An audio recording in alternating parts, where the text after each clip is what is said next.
The Extraordinary Rendition Program is run primarily by CIA, but they operate hand in hand with foreign intelligence agencies, and they also, as we have uncovered, operate with the assistance of certain US-based corporations which own and operate the aircraft.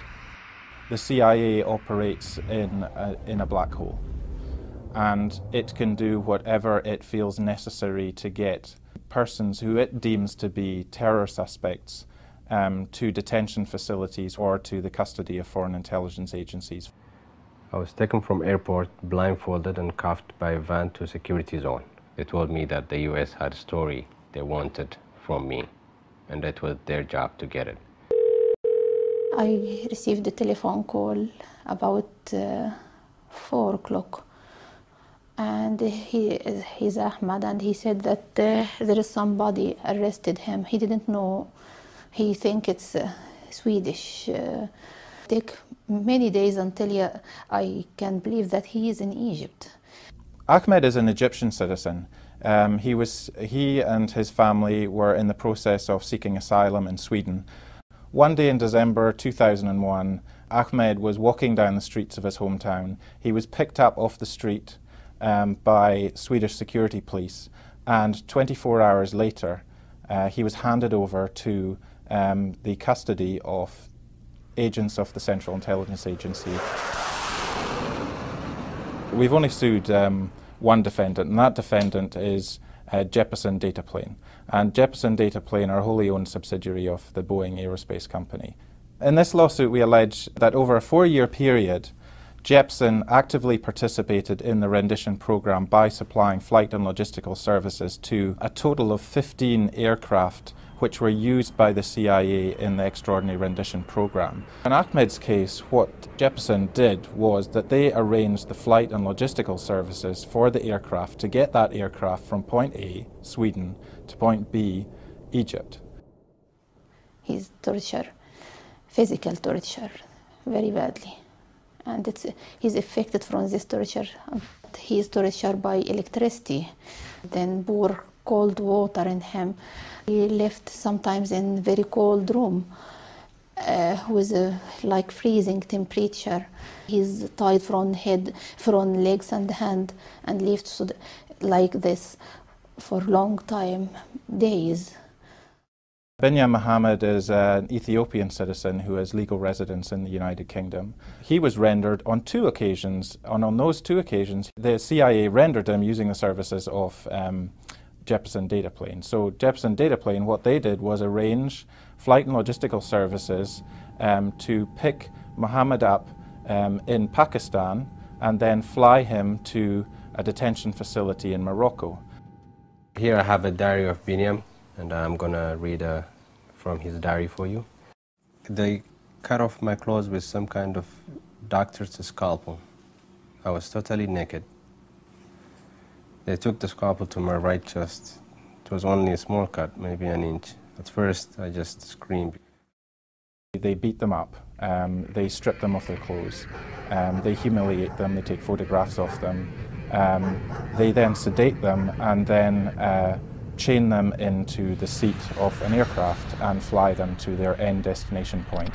And that destination point could be a US-run secret black site facility, or it could be to the custody of foreign intelligence agencies in countries such as Syria, Egypt or Jordan, where the whole world knows torture is routine. It was an agony, crying, trying desperately to suppress my feelings, but I was screaming. There was blood all over. If I told you I was going to teach you,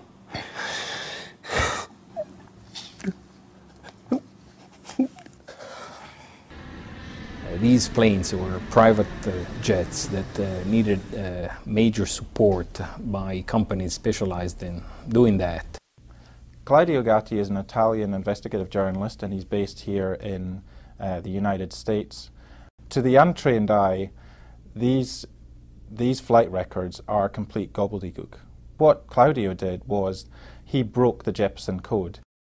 Those companies' code is included in the flight plan, in the flight logs, and therefore you could identify for each flight the name of the company that supported the specific flight.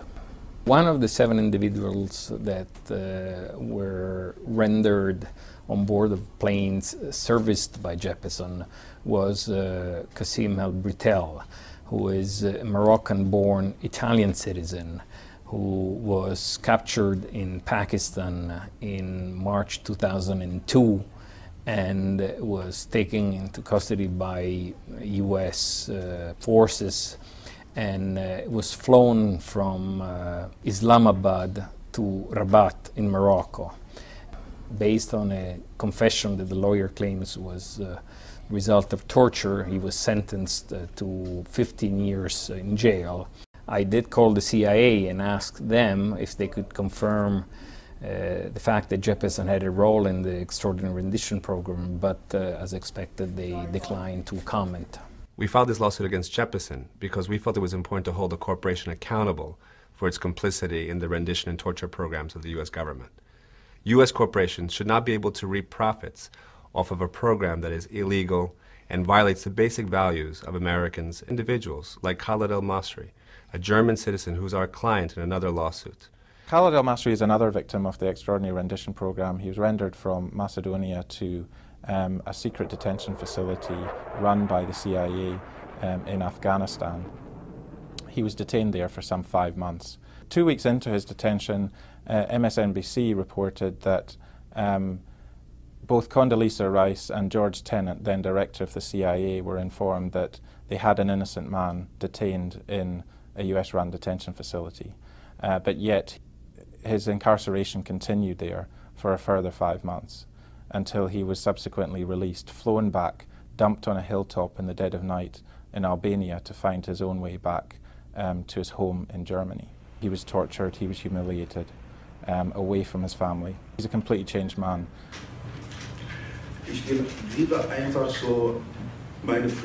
I simply want to have my old way of living back, and I want to feel secure again. I've met with family members of some of the rendition victims, and similarly with them there's a sense of great loss of their loved ones and desperation to try and get them home and safe. All 3 of our clients in this case challenge in the extraordinary rendition program are still incarcerated. Binyam Mohammed is incarcerated in Guantanamo. Mr. Britel is in a prison in Morocco, and Ahmed Agiza is in a prison in Egypt. Here we're talking about a private corporation deciding to make money on something that legal experts considered a violation of human rights. Our opposition to the rendition program is not about the guys in the orange jumpsuits. It's not about detainees in Guantanamo. It's about who we are as Americans, what we believe in. When we look in the mirror and we think about what makes us proud as Americans, we think about the core values that define us as a great nation. The rendition program runs to the heart of what our democracy should not be about. America is much greater than that. I've met with a number of the victims of the extraordinary rendition program, both the family members and the victims themselves. They're changed people. They'll never be the same again. I don't have anything against American people. I think there is a lot of honest people there, but I can't say that the same thing about government. I think they treating us very unhumanly. This situation is like destroying me. I feel that I'm losing myself. So I hope it will be something coming soon.